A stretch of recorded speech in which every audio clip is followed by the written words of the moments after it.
Capítulo 8.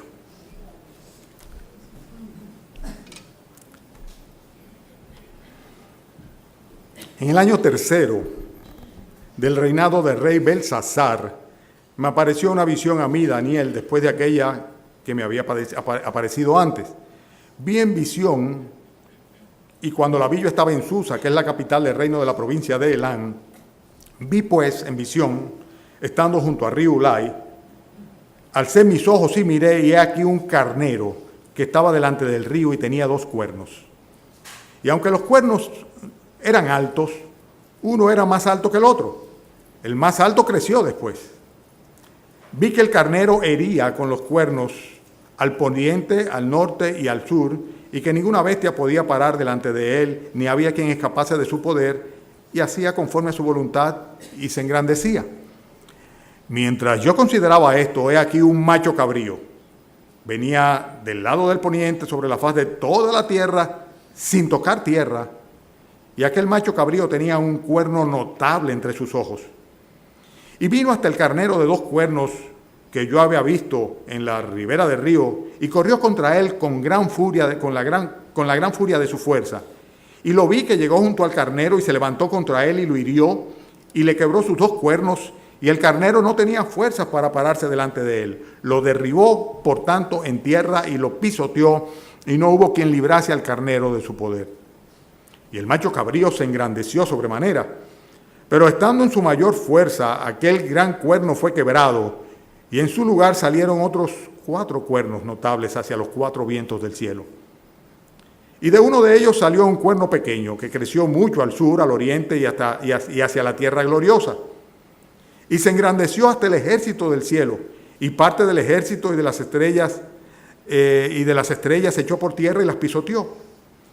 Aún se engrandeció contra el príncipe de los ejércitos, y por él fue quitado el continuo sacrificio, y el lugar de su santuario fue echado por tierra. Y a causa de la prevaricación, le fue entregado el ejército junto al continuo sacrificio, y echó por tierra la verdad, e hizo cuanto quiso, y prosperó. Entonces oí a un santo que hablaba, y otro de los santos preguntó a aquel que hablaba: ¿hasta cuándo durará la visión del continuo sacrificio y la prevaricación asoladora, entregando el santuario y el ejército para ser pisoteados? Y él dijo: hasta 2300 tardes y mañanas. Luego el santuario será purificado.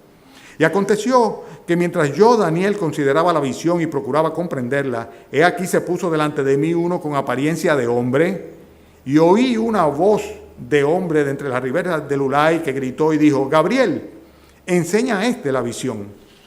Vino luego cerca de donde yo estaba, y con su venida me asombré y me postré sobre mi rostro. Pero él me dijo: entiende, hijo de hombre, porque la visión es para el tiempo del fin.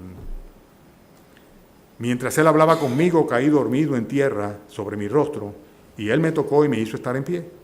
Y dijo: he aquí, yo te enseñaré lo que ha de venir al fin de la ira, porque eso es para el tiempo del fin.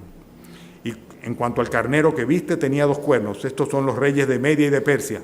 El macho cabrío es el rey de Grecia, y el cuerno grande que tenía entre sus 2 ojos es el rey primero. Y en cuanto al cuerno que fue quebrado, y sucedieron 4 en su lugar, significa que 4 reinos se levantarán de esa nación, aunque no con la fuerza de él.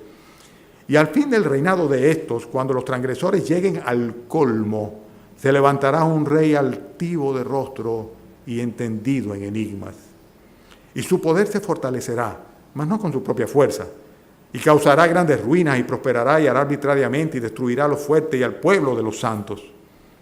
Con su sagacidad hará prosperar el engaño en su mano, y en su corazón se engrandecerá, y sin aviso destruirá a muchos. Y se levantará contra el príncipe de los príncipes, pero será quebrantado, aunque no por mano humana. La visión de las tardes y las mañanas que ha referido es verdadera, y tú guardas la visión porque es para muchos días.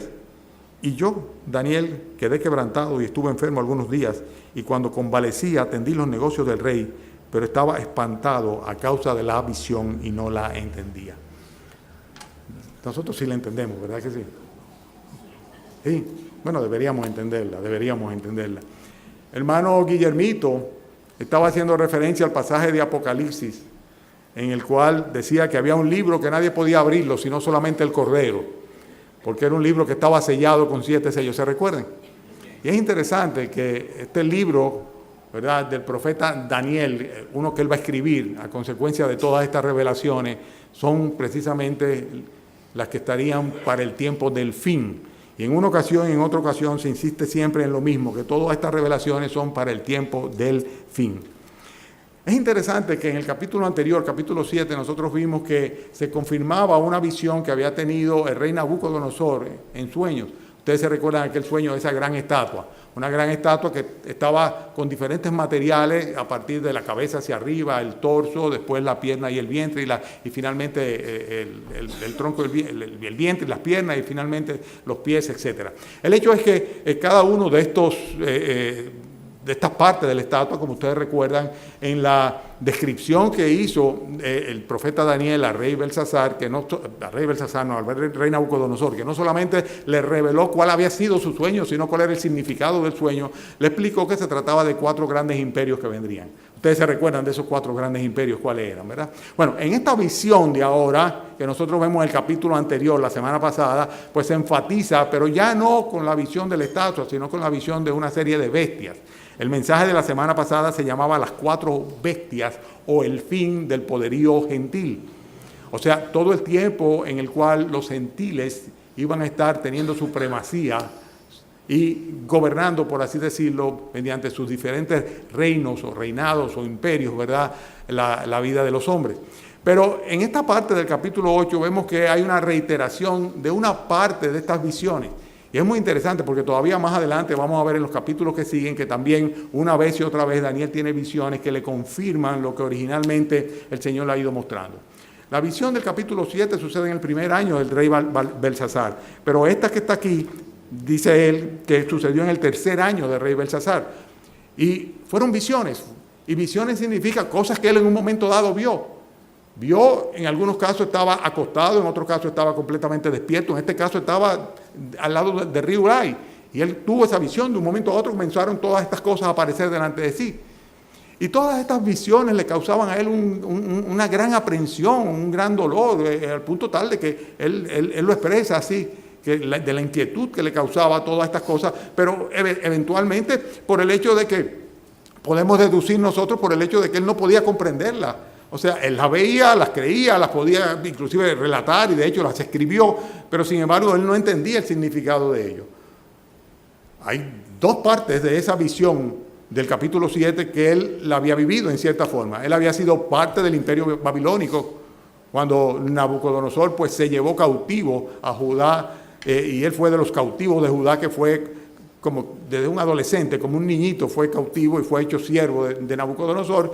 Recuérdense que él terminó sirviendo en el reino de Nabucodonosor y luego cuando los medo-persas penetraron y tomaron el imperio babilónico y se constituyeron ellos en el gran imperio mundial, pues también él estuvo sirviendo bajo Darío y bajo Ciro.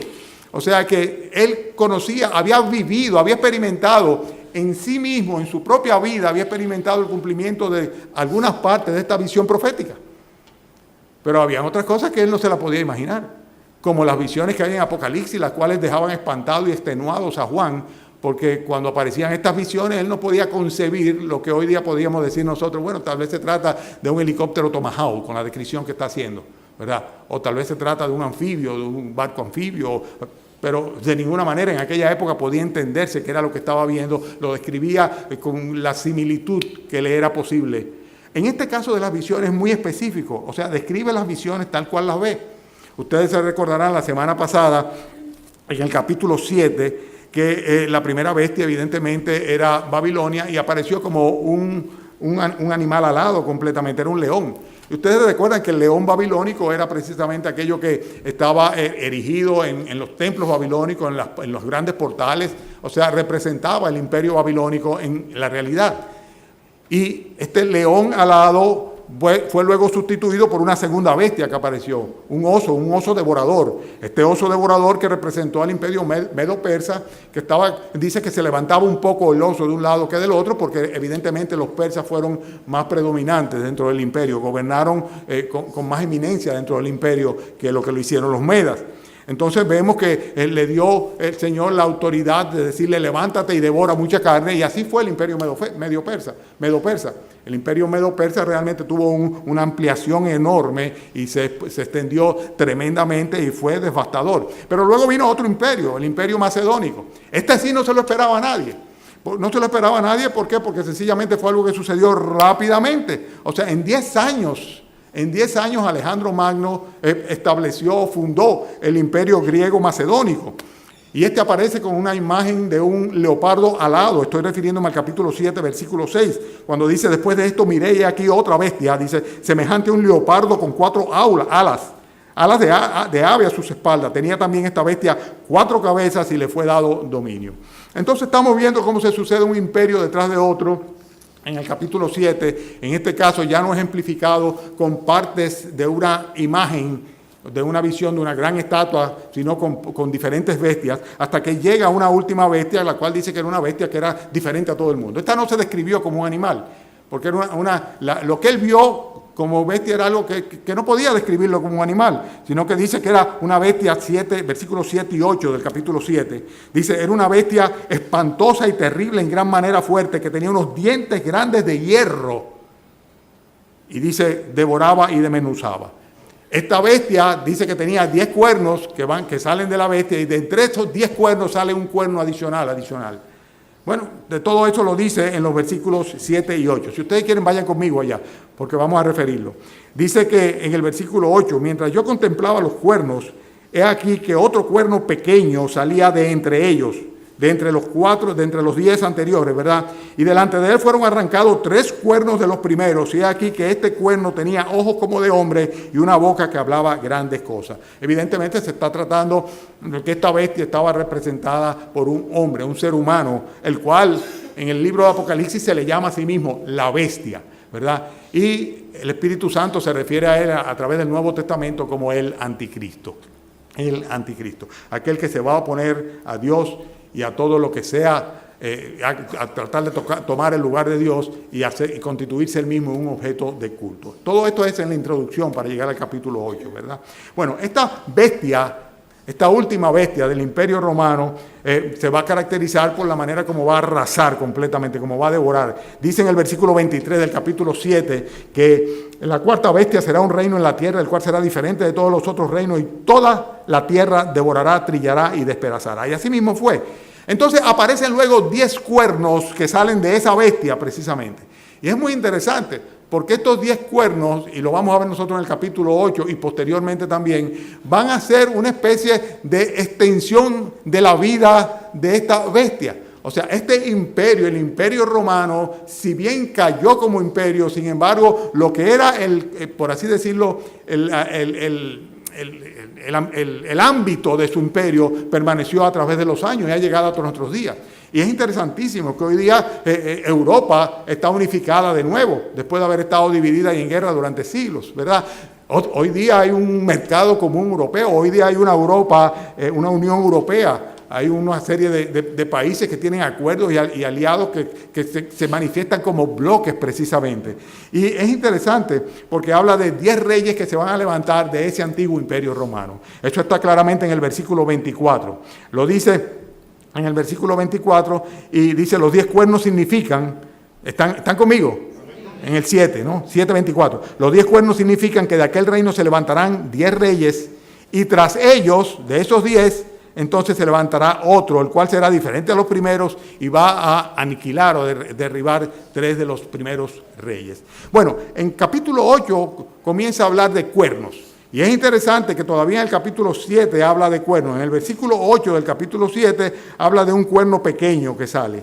Dice un cuerno pequeño que sale de entre los 10 cuernos estando en pie, o sea, entre las 10 naciones europeas, estando todavía en pie, y que luego acaba con 3 de ellos y este que nace pequeño, este pequeño cuerno que no es otra cosa que un ser humano, un hombre, que no es otra cosa que una bestia, ¿verdad?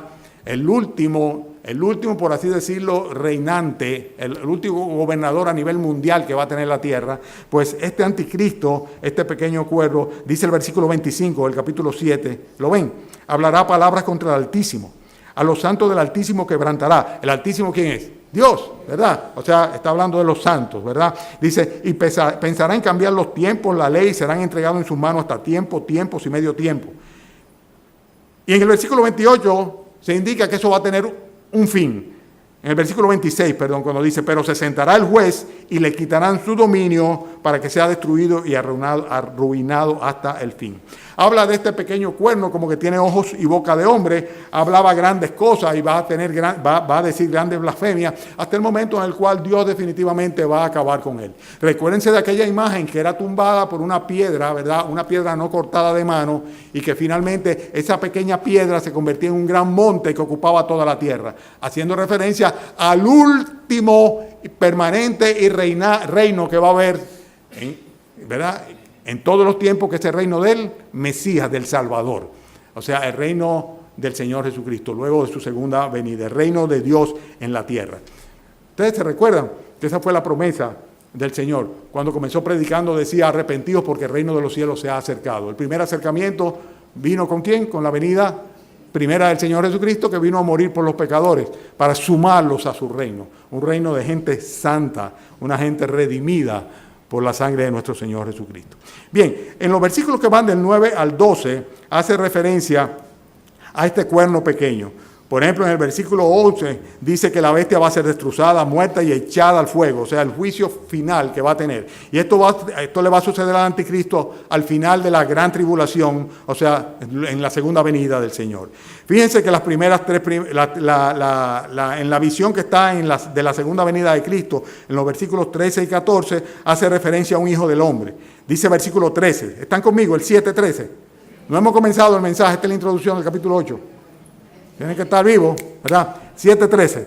Dice, miraba yo en la visión de la noche, y aquí con las nubes del cielo venía uno como un hijo de hombre, que vino hasta el anciano de días, ¿verdad? Y le hicieron acercarse a él, y le fue dado dominio, gloria y reino, para que todos los pueblos, naciones y lenguas le sirvieran. Su dominio, ese es el reino de Cristo, ¿verdad? Su dominio es dominio eterno, que nunca pasará, y su reino uno que no será destruido. ¿Okay? Entonces, hay 4 grandes imperios que son sucedidos por un imperio muy breve, un gobierno muy breve a nivel mundial que va a tener el anticristo y que va a tener como respaldo 10 naciones de lo que era el antiguo imperio romano redimido. Y entonces, en consecuencia, luego de eso, de oponerse contra Dios, de atacar a los santos, pues Dios va a venir y va de una vez por todas a aniquilarlo para que no pueda seguir ni él ni Satanás, que va a ser el espíritu que lo va a mover tentando a las naciones. Bien, ahí lo dice más adelante, por ejemplo, en el versículo 21, dice, veía yo este cuerno que hacía guerra contra los santos y los vencía, hasta que vino el anciano de días, se le dio juicio a los santos del Altísimo, y llegó el tiempo y los santos recibieron el reino. Estos santos evidentemente no somos nosotros, ¿verdad? ¿Por qué no somos nosotros? Porque nosotros no vamos a estar aquí en este tiempo de la gran tribulación, cuando el anticristo esté persiguiendo a los santos. ¿A cuáles santos se refiere? Se refiere a aquellos que van a convertirse al Señor Jesucristo luego del arrebatamiento de la iglesia. Luego que el Señor nos lleve, hay muchos que entonces tendrán que dar sus vidas, como dice, porque el anticristo va a atacar, le va a hacer guerra contra ellos, ¿verdad? Y ofreciendo su vida van a poder redimir sus almas, perseverando hasta el fin. Son aquellos que no se van a dejar marcar con la señal de la bestia, ni mucho menos, sino que van a preferir morir antes de someterse a adorar a la bestia y a la imagen de la bestia. ¿Ok?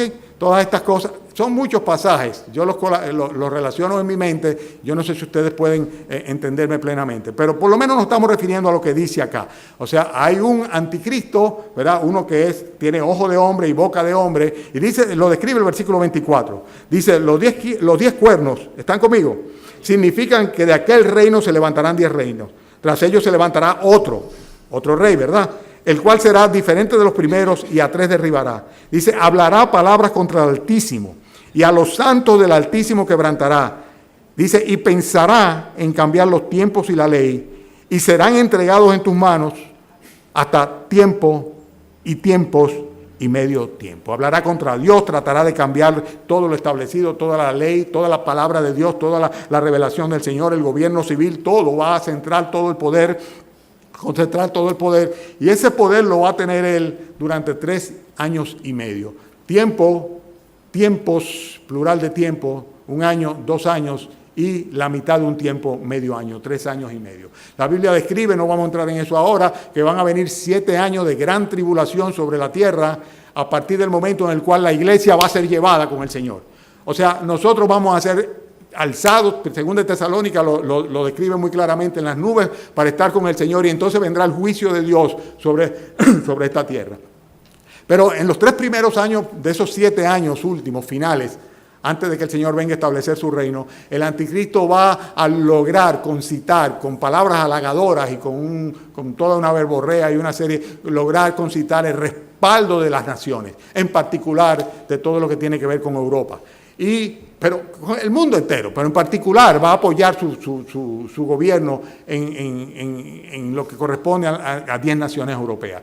Y en ese contexto el anticristo va a conseguir ese respaldo, esa solidaridad del mundo, al punto tal de que inclusive la propia nación de Israel, que hoy por hoy no confía en nadie absolutamente, va a llegar a deponer sus almas confiando en un tratado de paz que el anticristo le va a proponer, ¿verdad? Todo eso va a suceder. Pero a partir de 3 años y medio, él va a cometer una prevaricación.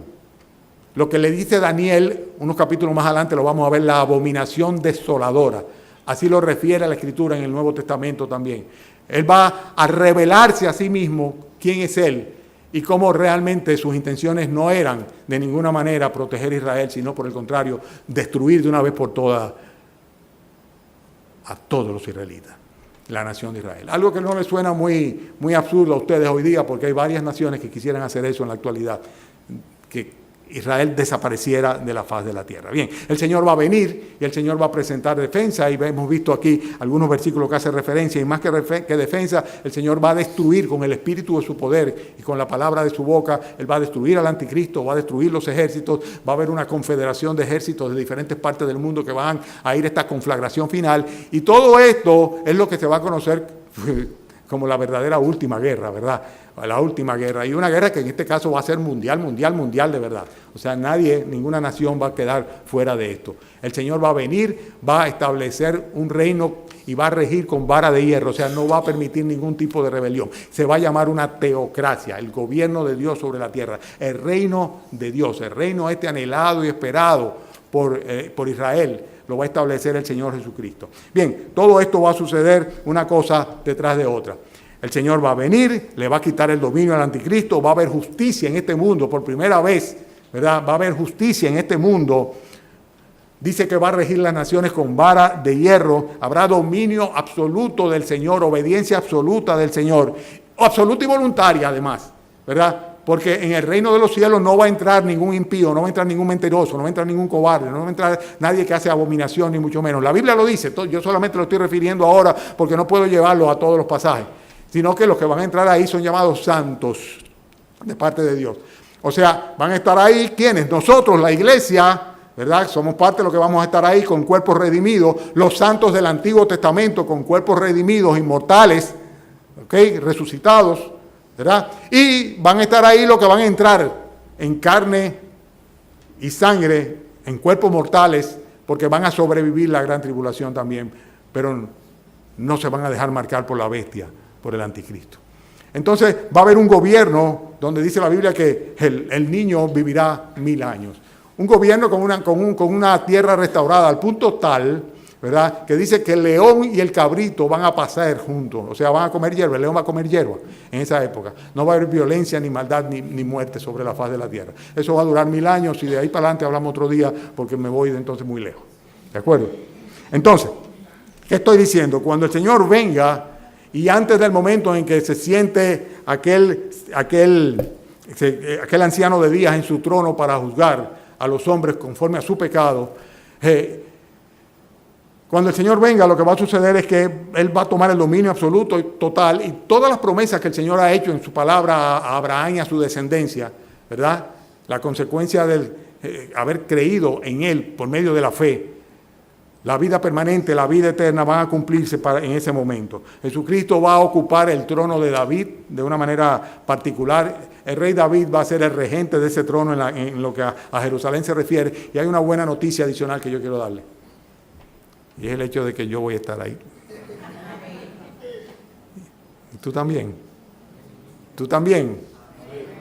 ¿También vas a estar ahí? Porque dice que ahí no entrará...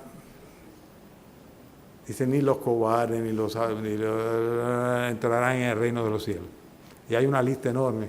Dice, todo aquel que habla mentira, todo aquel que ha rechazado el amor de Dios manifestado en la dádiva de Él, todo aquel que ha seguido tras sus propias creencias, sus religiones, y no se ha arrepentido de todo corazón, aquel que ha rechazado la luz que vino a este mundo, para que todo aquel que en Él crea no se pierda, sino que tenga vida eterna. No he comenzado el capítulo 8.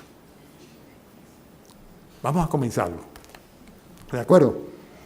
El título del mensaje del capítulo 8 es Los 3A.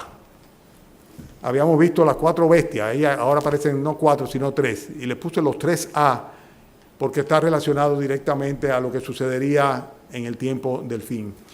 Y es el periodo que es conocido como el tiempo de los gentiles, como yo le decía a ustedes, y que se extiende hasta el momento en que el Señor Jesucristo venga a cumplir todas sus promesas, ¿verdad? Y establecer su reino. Pero hay 3 personajes que en el capítulo 8 el Espíritu Santo enfatiza. El primero de ellos, ¿cuál ustedes creen que es? Alejandro Magno. Alejandro Magno. Alejandro Magno está visto aquí de una manera muy clara. Aquel macho cabrío, ¿verdad?, que coge y golpea, lo vimos nosotros, hasta que lo destruye completamente al carnero. ¿Ustedes se recuerdan cuál es el carnero? Lo dice el texto mismo lo dice.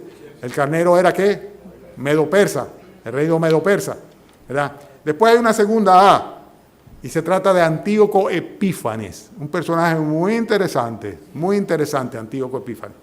¿Por qué? Porque es un prototipo o un tipo, por así decirlo, del anticristo, ¿verdad? Y la tercera A, evidentemente, es el propio anticristo.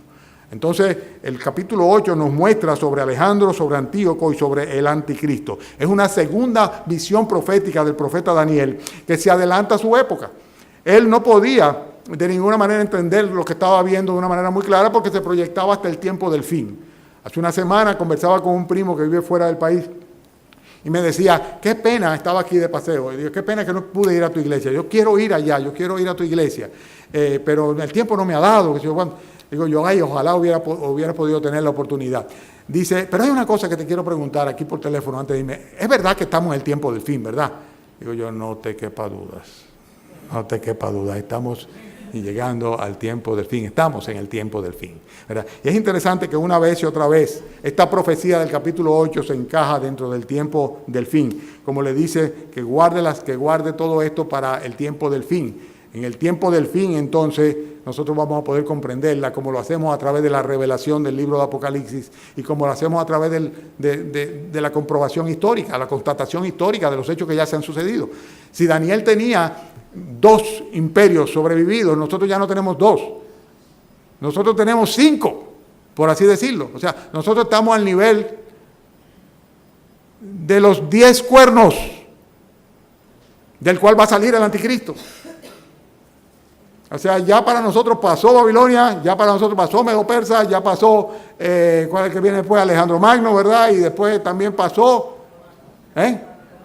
los romanos, ¿verdad? Pero queda todavía Europa ahí, ¿verdad?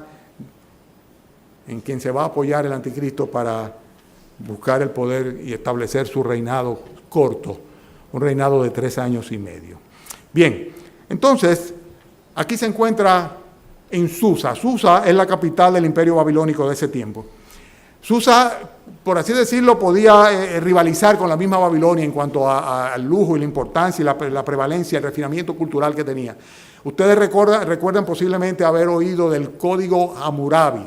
El Código Hammurabi, para los que son abogados o saben de leyes o algo, es el primer código de ley que fue conocido, que se encontró precisamente en Susa, en esa capital. Estamos hablando del imperio persa, precisamente. Y es interesante que estas profecías se habían cumplido perfectamente en cuanto a lo que era el imperio medo-persa y en cuanto inclusive al imperio griego también, que lo había establecido Alejandro Magno.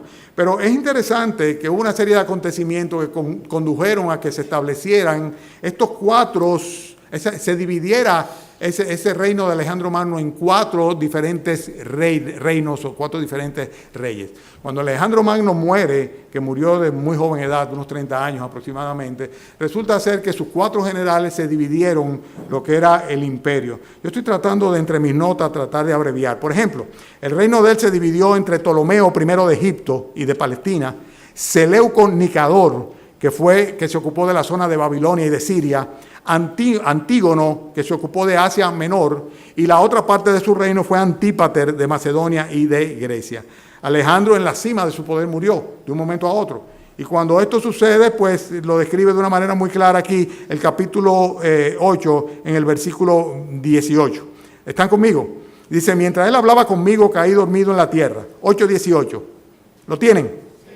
Y me tocó y me hizo estar de pie y dijo, he aquí yo te enseñaré lo que ha de venir al fin de la ira, porque esto es para el tiempo del fin. En cuanto al carnero que viste, que tenía 2 cuernos, estos son los reyes de Media y de Persia. El macho cabrío es el rey de Grecia, o sea, Alejandro, ¿verdad? El cuerno grande que tenía entre sus ojos es el rey primero. ¿El rey primero quién es? El propio Alejandro, o sea, del reino macedónico, pues Alejandro era el rey primero. En cuanto al cuerno que fue quebrado y sucedieron 4 en su lugar, o sea, de ese cuerno grande que fue quebrado, Alejandro dice, sucedieron 4 cuernos, ¿verdad? 4 reinos. Los cuernos representan siempre, recuérdense, reyes o reinos, ¿verdad?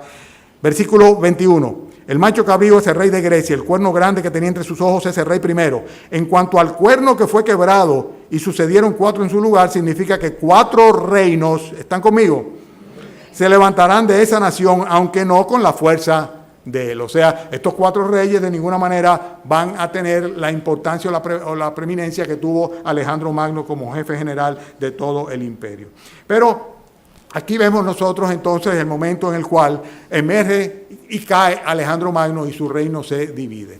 Pero emerge un nuevo personaje que emerge precisamente como dice el versículo 9, fíjense, de uno de ellos salió un cuerno pequeño. Ese nuevo personaje, ese nuevo reino, ese cuerno pequeño sale de uno de los 4 que salieron a su vez de el rey primero, o sea, de Alejandro, de los 4 del reino único de lo que era el imperio medo-persa. ¿Están conmigo? ¿Me siguen? ¿Verdad? Se entiende claramente. Vamos a leer los versículos que van del 9 al 12 y se van a dar cuenta. Dice, de uno de ellos salió un cuerno pequeño que creció mucho al sur, al oriente y hacia la tierra gloriosa, refiriéndose a la Palestina o Israel, ¿verdad? Dice, y se engrandeció hasta el ejército del cielo y parte del ejército y de las estrellas se echó por tierra y las pisoteó. Este es Antíoco, de quien estamos hablando. Voy a explicar ahora quién es Antíoco. Aún se engrandeció contra el príncipe de los príncipes, de los ejércitos, y por él, por este cuerno pequeño, fue quitado el continuo sacrificio y el lugar de su santuario fue echado por tierra. A causa de la prevaricación, le fue entregado el ejército junto con el continuo sacrificio, echó por tierra la verdad e hizo cuanto quiso y prosperó. Este cuerno pequeño, para que no haya confusión, no se refiere al pequeño cuerno del capítulo 7, son 2 cuernos completamente diferentes. El pequeño cuerno del capítulo 7 es el anticristo, pero este no. Este es uno que sale ¿de dónde? De entre los 4 cuernos que representan a los reyes herederos del imperio ¿de quién? De Alejandro Magno, específicamente de Seleuco Nicanor. Aquel pequeño cuerno, dice, aquel que estaba allá salía de Roma, de 10 naciones, ¿ustedes se recuerdan? ¿Verdad? Y salía un cuerno que derribaba 3 naciones, ese se refería al anticristo.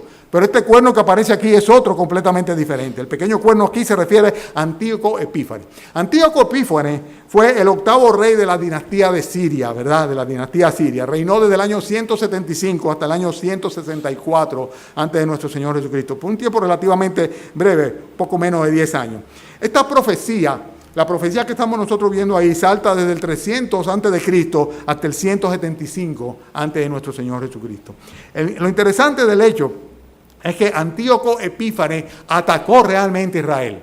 O sea, atacó a Israel y la atacó a lo que le llama aquí la tierra gloriosa en el segundo siglo y se engrandeció contra ella. Lo describe el versículo 10. Dice, se engrandeció hasta el ejército del cielo, parte del ejército y las estrellas las echó por tierra, la pisoteó. Versículo 11. Versículo 12. A causa de la prevaricación le fue entregado el ejército junto con el continuo sacrificio, etcétera, etcétera, etcétera. ¿Y por qué tiempo esto va a suceder? Versículo 14 dice, versículo 13. ¿Siguen conmigo? Entonces oí un santo que hablaba y otro de los santos se preguntó a aquel que le hablaba, ¿hasta cuándo durará la visión del continuo sacrificio y la prevaricación asoladora, entregando el santuario al ejército y el ejército para ser pisoteado? Y él dijo, hasta 2300 tardes y mañanas, y luego el santuario será purificado. Estamos hablando aproximadamente unos cuantos años, 6300, ya se me olvidó el número, lo he calculado. Eran aproximadamente unos 6 años, aproximadamente, que había sucedido. Bien, 6 años y 3 meses aproximadamente. Bueno, el hecho es que este hombre, Antíoco Epífanes, es un personaje histórico, ¿verdad? El cual tomó a sí mismo en el año 1975 el nombre de Teos Antíoco Epífanes. Y con esto se estaba declarando él mismo como una divinidad. Antíoco, el Dios eterno, o el Dios ilustre, era lo que decía él que era. Bien, en su política expansionista, este rey sirio, que viene siendo heredero del parte del reino de Alejandro Magno, ¿verdad? ¿De acuerdo? Este rey sirio saqueó a Jerusalén, y cuando lo hizo con un tremendo derramamiento de sangre, como se describe en los versículos que van del 10 hasta el 14. Abolió las ofrendas completamente. O sea, no permitió más ofrendas, sino que lo tomaba todo. Y el continuo sacrificio que se estaba realizando en el templo, sencillamente lo eliminó. Y lo hizo de una manera tremenda. Cometió una blasfemia. Cogió un cerdo, que ustedes saben para lo que significa eso para los judíos, y lo sacrificó en el templo y lo ofreció como una ofrenda a sus dioses en el templo. De hecho, él mismo erigió una estatua de Zeus en el templo judío y ofreció sacrificios humanos en el altar del templo judío. Esto es lo que se le llama en la Escritura la abominación desoladora. Una abominación desoladora que paradójicamente va a volver a llevar a cabo el anticristo en la época en la cual estemos nosotros en el reino de los cielos y se esté en la tierra padeciendo la gran tribulación. Este Antíoco es por así decirlo, un desgraciado tipo de la bestia o del anticristo.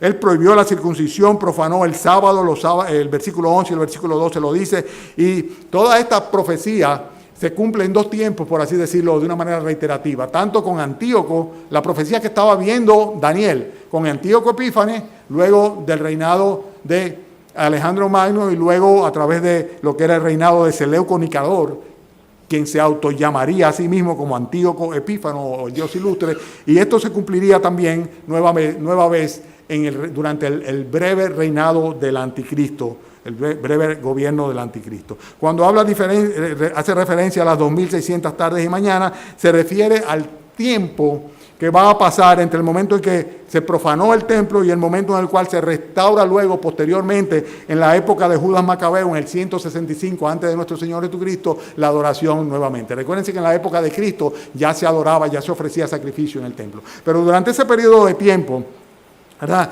Durante ese periodo de tiempo, el cual se le llama 2300 tardes y mañanas, pues no se ofreció sacrificio, se paralizó el continuo sacrificio, lo cual esperan los judíos algún día, ¿verdad? Su ilusión es volver a reanudarlo. Ellos quieren de nuevo construir el templo en Jerusalén, el mismo lugar donde estaba, con el propósito en el monte Moriah, ¿verdad? Con el propósito de volver a restaurar el continuo sacrificio, algo que el Señor estableció en el Antiguo Testamento. Bien, Antíoco Epífanes murió como loco, o sea, Dios acabó con él. Murió como loco en Persia en el año 164 antes de nuestro Señor Jesucristo. Este es el segundo A. Decíamos que el capítulo 8 habla de los 3A, ¿verdad? Que era el primero, ¿quién? Alejandro Magno. El segundo, Antíoco Epífanes, quien es un tipo del tercer A, que es el anticristo. Vamos a hablar brevemente del anticristo sin mucho detalle. Versículo 23. Versículo 23. Al final del reinado de estos, cuando los transgresores lleven al colmo, se levantará un rey altivo de rostro, entendido en enigma. Su poder se fortalecerá, mas no con fuerza propia. La fuerza del anticristo va a venir ¿de quién? de Satanás. Acuérdense que los que se recuerdan, se le llama el dragón a Satanás en el libro de Apocalipsis, ¿verdad? El dragón que va a dar su poder a la bestia, que es el anticristo. Causará grandes ruinas, prosperará, hará arbitrariamente, destruirá los fuertes y al pueblo de los santos. Dice, con su sagacidad hará prosperar el engaño en su mano y en su corazón se engrandecerá. Y dice, y sin aviso destruirá a muchos y se levantará contra el príncipe de los príncipes. ¿Quién es ese? El Señor Jesucristo. El Señor Jesucristo, el príncipe de los príncipes, el Señor Jesucristo. Será quebrantado, aunque no por mano humana, o sea, Dios lo va a quebrantar. Y es interesante que le dice en el versículo 26, la visión de las tardes y la mañana que se te ha referido es verdadera, y tú guarda la visión porque es para muchos días. Y dice Daniel, yo quedé quebrantado. Estuve enfermo algunos días. Cuando convalecí, atendí los negocios del rey, pero estaba espantado a causa de la visión y no la entendía. Nosotros estamos tratando de entender, ¿verdad?, en base al testimonio de la historia y en base a las revelaciones del Nuevo Testamento, ¿verdad?, lo que estaba sucediendo delante de los ojos en visión de Daniel, los ojos espirituales de Daniel, yo diría, en ese momento. Era una visión espiritual que tenía él. Bien, este anticristo se corresponde con el cuerno pequeño de que habla en el capítulo 7, cuando sale de la cuarta bestia, ¿verdad? O sea, de 4 naciones, y de estas 4 naciones sale un cuerno en particular. Dice el versículo 7, capítulo 7, 8, dice, mientras no lo busquen, mientras yo contemplaba los cuernos, aquí otro cuerno pequeño salía entre ellos, delante de él fueron arrancados 3 cuernos, ya habíamos hablado de eso, ¿verdad? Y este cuerno tenía ojos de hombre y una boca que hablaba grandes cosas.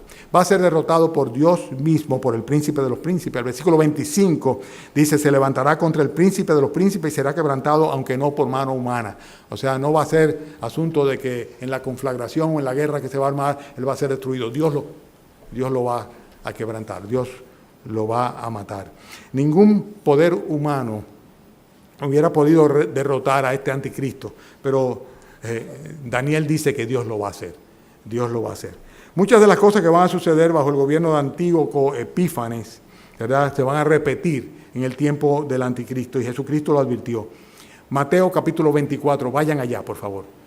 Al Señor Jesucristo le preguntan ahí sus discípulos cómo serían las cosas, cuándo restauraría el reino, ¿verdad? Y el Señor Jesucristo da una serie de instrucciones. Todo Mateo 24 habla sobre el tiempo del fin, precisamente. Y esta revelación, esta profecía es sobre el tiempo del fin, precisamente. ¿De acuerdo? Entonces, vamos a ver cómo lo que dice el Señor Jesucristo en Mateo 24, solamente algunos versículos, porque no voy a verlo completo. Dice, por ejemplo, en Mateo 24, versículo 14, Cristo hablando, dice, será predicado este evangelio del reino en todo el mundo. El evangelio que él estaba predicando, que había que convertirse y arrepentirse a él. Arrepentirse y convertirse para que los pecados fueran borrados, ¿verdad? Bien. Dice, será predicado el evangelio del reino a todo el mundo para testimonio de todas las naciones. Y entonces, ¿qué dice? Vendrá el fin. Por tanto, le dice a los judíos, a los discípulos, a los que le preguntaron, cuando veáis en el lugar santo, en el templo, en el lugar santo del templo, donde se ofrecía un sacrificio una vez al año y no sin sangre, cuando veáis en el lugar santo la abominación desoladora de que habló el profeta Daniel, el que lee entienda. ¿Ustedes entienden? La abominación desoladora que cometió Antíoco Epífanes, sacrificando un cerdo en el templo, erigiendo una estatua de Zeus y ofreciendo sacrificio humano en el templo de Dios, del Dios Altísimo. Eso lo va a hacer el anticristo exactamente igual. Y le dice, cuando ustedes vean que eso pase, dice, ahí llegó el momento. Ese es el tiempo en que viene la restauración final del reino. Por eso le dice, entonces, los que estén en Judea huyan a los montes, etcétera, etcétera, y comienza a darle instrucciones al pueblo judío. La iglesia no vamos a estar aquí, gracias al Señor no vamos a estar aquí en ese momento. Pero quién sabe si alguno de los que estamos en este templo, aquí esta mañana, sí va a estar. Porque si el Señor decidiera en este momento arrebatarnos y llevarnos en las nubes, el que no tenga a Jesucristo en su corazón como consecuencia de un arrepentimiento y una profunda y genuina conversión, el que no se haya reconocido pecador, insuficiente, indigno delante de Dios Y el que no haya clamado por perdón de sus pecados y haya experimentado un nuevo nacimiento espiritual y haya sido hecho hijo de Dios, se va a quedar aquí y va a entrar en ese periodo, en esos 7 años que van a comenzar a correr. 3 y medio finales lo va a gobernar el anticristo. Y entonces, cuando eso suceda, Dios va a comenzar a trabajar de nuevo con la nación de Israel. Por eso el tiempo de los gentiles, o el tiempo en que las naciones gentiles gobiernan la tierra, arranca el tiempo en el cual Dios, por así decirlo, disciplina a Israel a través de las naciones gentiles. Comienza con ¿qué? Con la deportación a Babilonia y termina con ¿qué? Con la segunda venida de Cristo en gloria. ¿Verdad? En ese momento. El tiempo del fin. Conclusiones. Versículo 15 del capítulo 8. Cuando uno predica este tipo de mensaje, uno le dice, Señor, habré comunicado lo que tú quieres, como tú quieres, porque son tantas ideas y tantas cosas diferentes. Pero vamos a llegar a las conclusiones. Si bien Daniel no podía de ninguna manera entender la visión, dice, nosotros podemos. Dice el versículo 15, aconteció que mientras yo, Daniel, consideraba la visión y procuraba comprenderla, he aquí se puso delante de mí uno con apariencia de hombre, un ángel.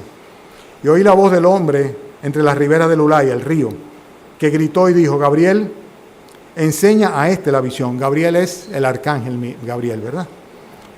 Vino luego cerca de donde estaba, con su venida me asombré, me postré sobre mi rostro, pero él me dijo, entiende, hijo de hombre, porque la visión es para el tiempo del fin.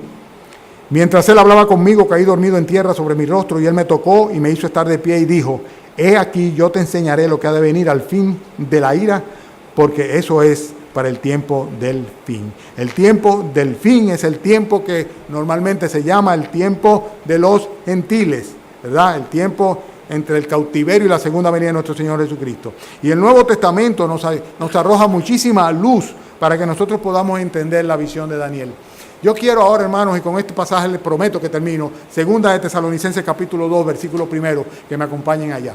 Y esto va, por así decirlo, a constituirse en un resumen. Ahí es el apóstol Pablo que está anunciándole a los hermanos de la iglesia de Tesalónica en cuanto a estas cosas. Los hermanos de la iglesia de Tesalónica habían decidido que no iban a hacer más nada, que iban a sentarse a esperar que el Señor Jesucristo viniera. Y él les advierte, dice, no, espérate, tampoco es así, tienen que pasar una serie de cosas antes que el Señor Jesucristo venga. Y en ese contexto es que quiero que leamos 2 de Tesalonicenses capítulo 2. ¿Lo tienen? ¿Sí? Ok. Entonces, 2 de Tesalonicenses 2. Pero con respecto a la venida del Señor Jesucristo y nuestra reunión con Él, os rogamos, hermanos, que no os dejéis mover fácilmente de vuestro modo de pensar, ni os conturbéis, ni por espíritu, ni por palabra, ni por carta, como si fuera nuestra, en el sentido de que el día del Señor está cerca. Nadie os engañe en ninguna manera, porque no vendrá, ¿están conmigo? Sin que antes se manifieste la apostasía, sin que antes venga la apostasía y se manifieste el hombre de pecado, el hijo de perdición, el anticristo, el cual se opone y se levanta a todo lo que se llama Dios y es objeto de culto, tanto que se sienta en el templo de Dios como Dios, haciéndose pasar por Dios. ¿No os acordáis que cuando yo estaba todavía con vosotros decía esto? Y ahora vosotros sabéis lo que lo detiene, a fin de que a su debido tiempo se manifieste. Porque ya está en acción el misterio de la iniquidad. Así también se le llama al actuar o al accionar del anticristo, el misterio de la iniquidad. Solo que hay quien al presente lo detiene, el Espíritu Santo.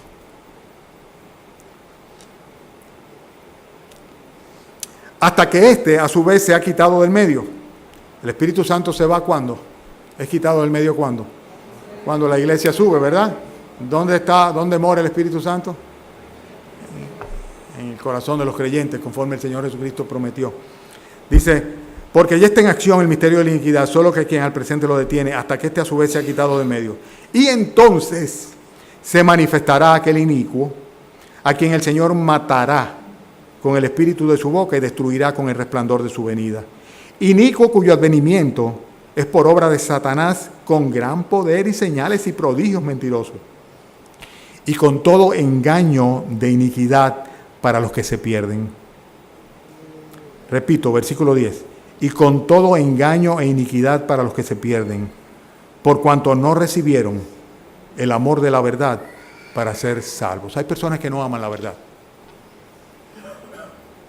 Hay personas que no aman la verdad. El Señor Jesucristo dijo que Él era la verdad, y hay personas que no aman al Señor Jesucristo. Hay personas que no aman la palabra de Dios, y el Señor Jesucristo dijo, mi palabra es verdad. Pero hay gente que no la aman. No les importa, para ellos son tal vez historietas o cosas muy complicadas o cosas superficiales o cosas de fanáticos. No tienen amor a la verdad.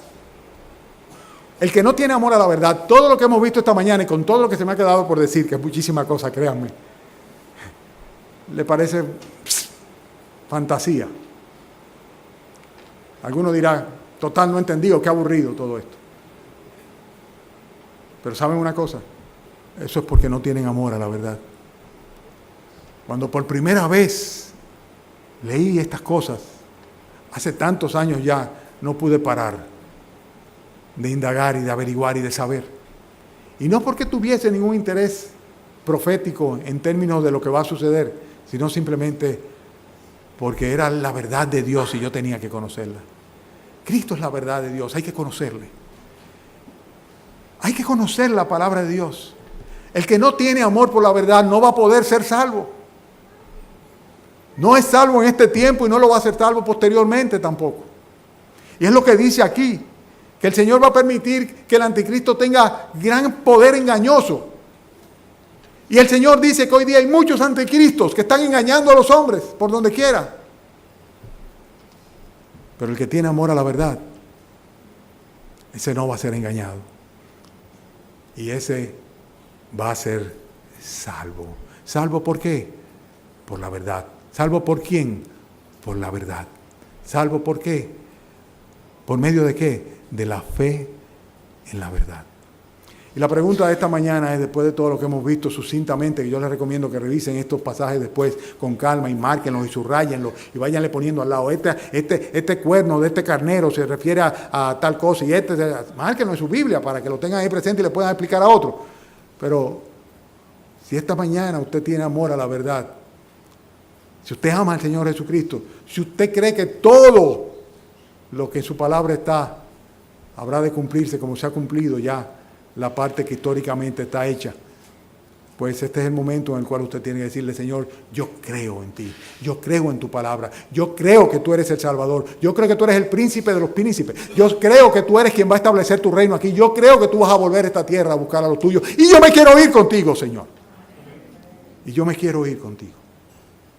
Convénzalo, dígaselo al Señor. Vamos a orar. Vamos a inclinar nuestros rostros.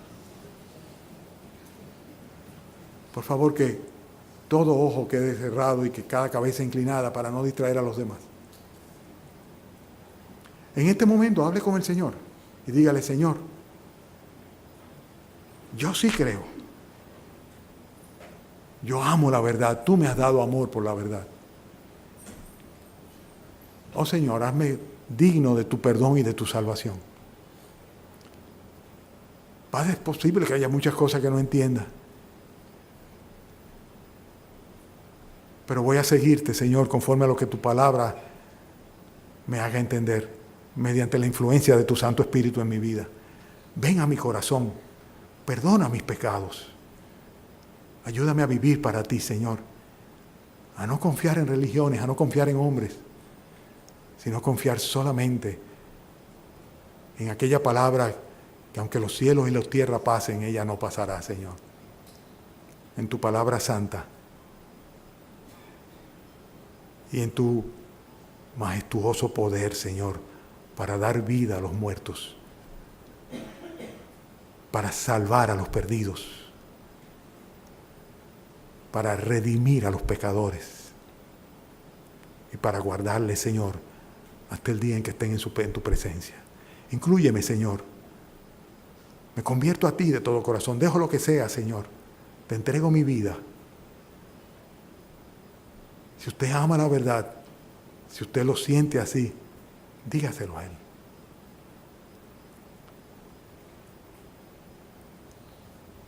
Señor Jesús, te doy gracias esta mañana por lo que tú nos enseñas, Señor, y por la paciencia que tú tienes con nosotros, Señor. No la colmes, Señor. No la colmes, Señor. Y cuando vayas a colmarla, Señor, para juzgar esta tierra, permite que antes de eso hayamos sido objeto de tu misericordia, de tu perdón, de tu gracia y de tu salvación. Bendice tu iglesia esta mañana, Señor. Esta tarde, nuestro hermano Di Jesús nos va a traer la enseñanza. Bendícela a él también, Señor. Qué bueno, Padre, que Él quiere servirte y que tú le has dado, Señor, entendimiento en tu palabra. Gracias por los maestros de esta iglesia, que son muchos, Señor. Pero sobre todo, gracias por tu palabra y gracias, Señor, por tu Santo Espíritu, que es quien dice la propia palabra, que nos enseña, nos instruye, nos guía, alumbra nuestro entendimiento para que nos resplandezca la luz del Evangelio de Cristo. Bendícenos y llévanos con tu bendición hasta nuestros lugares, en el nombre de Cristo Jesús. Amén.